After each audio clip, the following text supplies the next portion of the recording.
Hi guys! Wow, ang ganda nito halaman. Alam nyo ba guys, konting background dito sa halaman na to.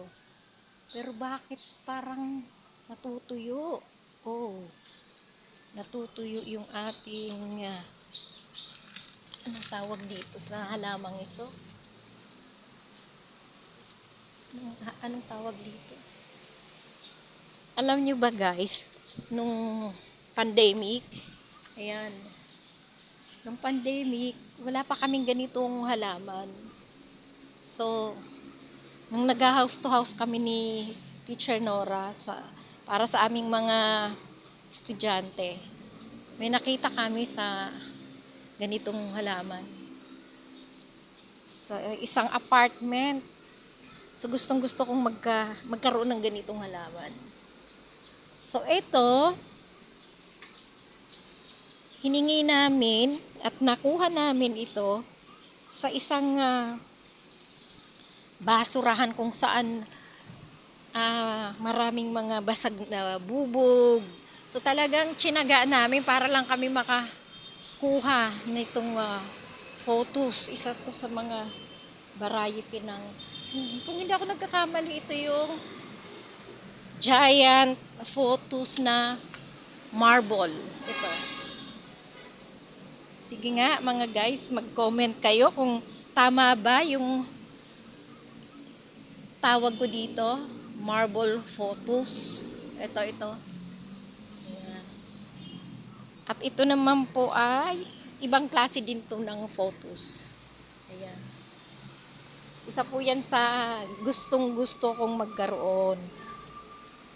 Ayan. At ngayon nga po meron na kami. Kaya happy kami. Ayan. So, sana magdire-diretso. Kaya lang parang maano ni. Ano kaya nangyari dito? Ba't ganito na yung kanyang dahon? Samantalang ito fresh na fresh at matigas. Ito parang malambot. Ano nga kaya? Tingnan natin. Napansin ko lang guys kung bakit parang maano siya. Ito yung kanyang puno. Oh, actually, putol na siya. Hindi na siya nakabaon sa lupa. Pero nakakapit siya sa sanga. Ayan. Ito yata yun. Ay, ito. Ayan. Talagang putol na siya. Ito na, oh. Kaya naman pala. So, ayokong mawala ito. So, paano kayang gagawin ko?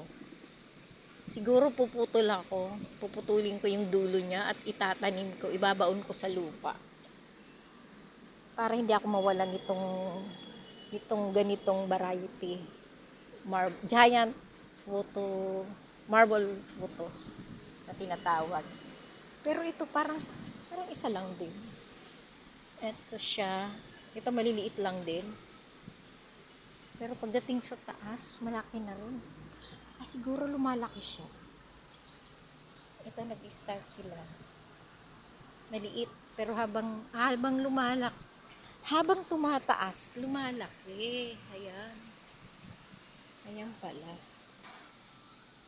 Ayan. So, ayan guys, ang konting history, background ng halaman na ito.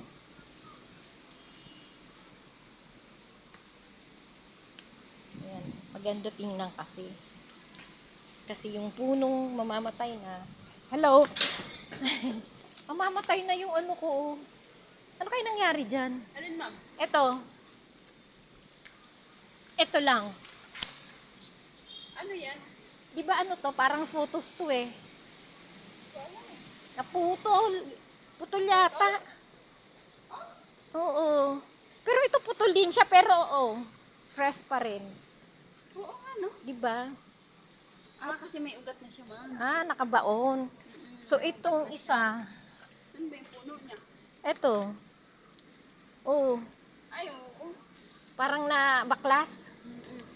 Baka yung mga nagdadamo dito. Ay, oo, hinila. Pero nakadikit naman siya. Eh, Mabubuhay pa yan. Kakabit na eh. oo, nanginaya ako kasi lalaki na, oh, di ba? Diligan na lang buhay yan. Sana umulan na, Ano no? to, ma'am? Alin? Ito, ano to? Ganun din, katulad. Ano to, prutas? Hindi, ano to, yung, Adamo lang?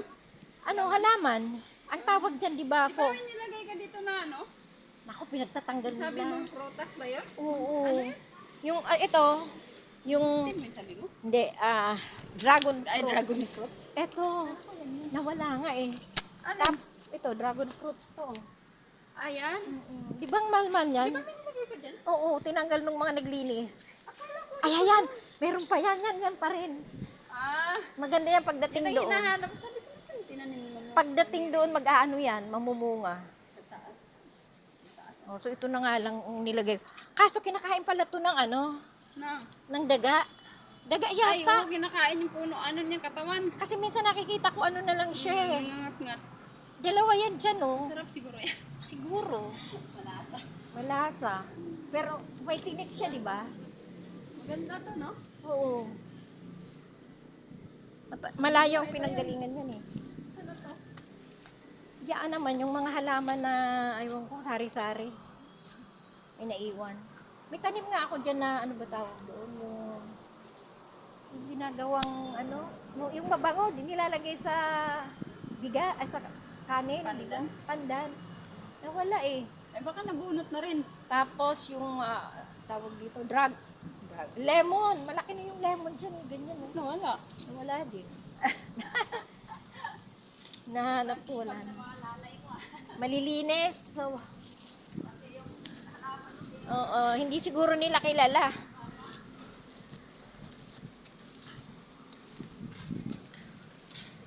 So, ayan.